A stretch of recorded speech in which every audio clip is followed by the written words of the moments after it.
there's a very good reason for why Tesla does not use traditional dealerships. Here is what it is. There's also a very good reason for why automakers are losing money. In fact, a lot of money on every electric car that they sell. And there's also a very good reason for why car prices have increased in America. Hello, my friends. Welcome to the channel. I'm Sam Evans. You're watching the Electric Viking. Great to see you. Thank you for tuning in. It's been a really hard, long road for Tesla, right? They don't want to have car dealerships. They don't want to force you to go to a dealership and have to try and negotiate on price, because customers usually come away feeling like it wasn't a good experience, put it that way. Dealerships often will increase prices above the manufacturer's standard MSRP. There's so many horror stories, I don't know where to start. There's been numerous, in America over the last 12 months, there's been literally thousands of court cases against dealerships for doing all kinds of dodgy things to customers. But here's the thing.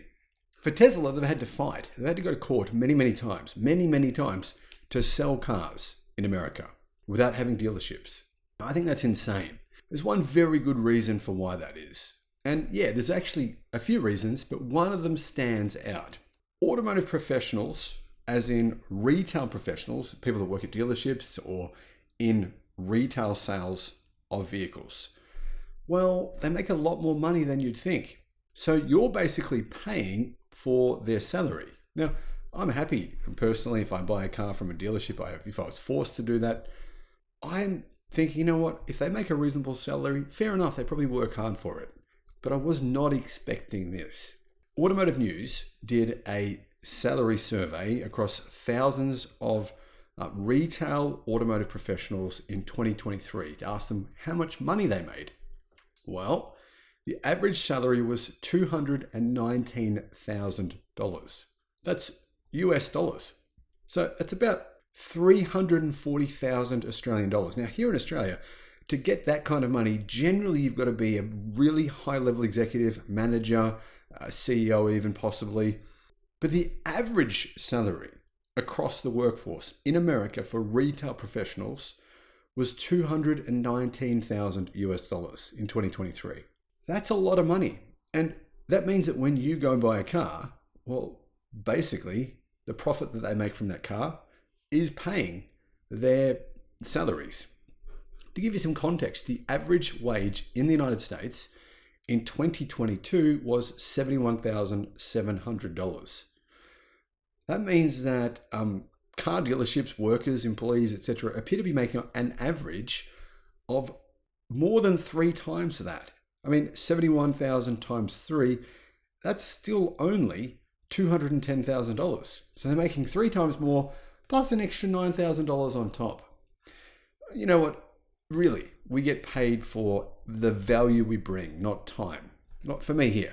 The work I do, I get paid for the value I bring. If no one watches my videos, then I didn't bring much value. And so you guys, you're not going to pay me for it.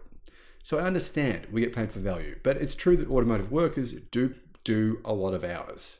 They work an average of 51 hours a week. So that's quite a lot of time. I think therefore they probably should get paid based on the value they're bringing. Are they bringing good value? Do you guys think that basically these staff at the dealerships that you've been to have given you value that you would walk away saying, you know what, yeah, they deserve to make that much money, $220,000 US dollars a year. That's totally reasonable that person who's just served me, I've had this experience with them, their knowledge and expertise was so high, the value they brought me was so high that it was worth 3 times the wage of the average American. What do you guys think about this? Do you think that's reasonable? Now, clearly, if Tesla was paying $220,000 US dollars to all of its retail professionals working in all of its dealerships, which don't exist, but if they did, imagine the massive excess cost Tesla would be dealing with. There's no way Tesla would be making a profit selling electric cars by adding that expenditure.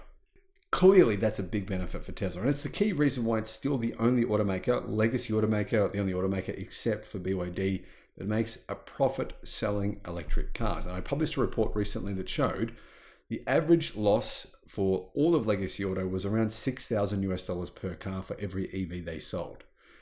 And no one made a profit except Tesla and BYD.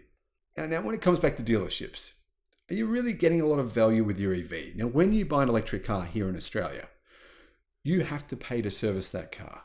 to maintain your warranty. If you don't actually pay to service it, you don't get to maintain your warranty, except if you buy a Tesla. If you buy a Tesla, Tesla will not cancel your warranty if you don't service your car. They don't even tell you to service it. There's a few recommended things they tell you to do, but you don't, to be honest, have to do them.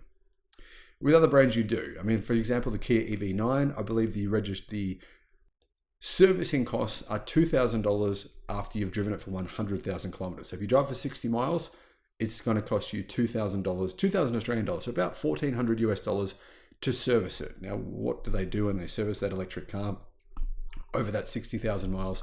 Not very much, I'm going to guess. And that's my point. I mean, these legacy automakers are coming out and they're saying, you know what? As a dealership group, we're going to add this value for you to your electric car by servicing it. You're going to pay us these exorbitant salaries, and we're going to service your car for you. And that's the model. That's why dealerships generally don't want to sell EVs, because they can't charge as much for servicing, right? Because a big service on a normal internal combustion car costs you $2,000 just for the one major service. Add all the other little ones together and you're looking at thousands and thousands of dollars. But the EVs, we know they don't really need servicing. Only very minor things need to be done to them. Basically maintenance things, right? So, do you feel like your dealership, who are essentially forcing you to service your EV if it's not a Tesla, are they bringing you value? Are they worth $221,000 US? Let me know what you think in the comments. Thanks for watching.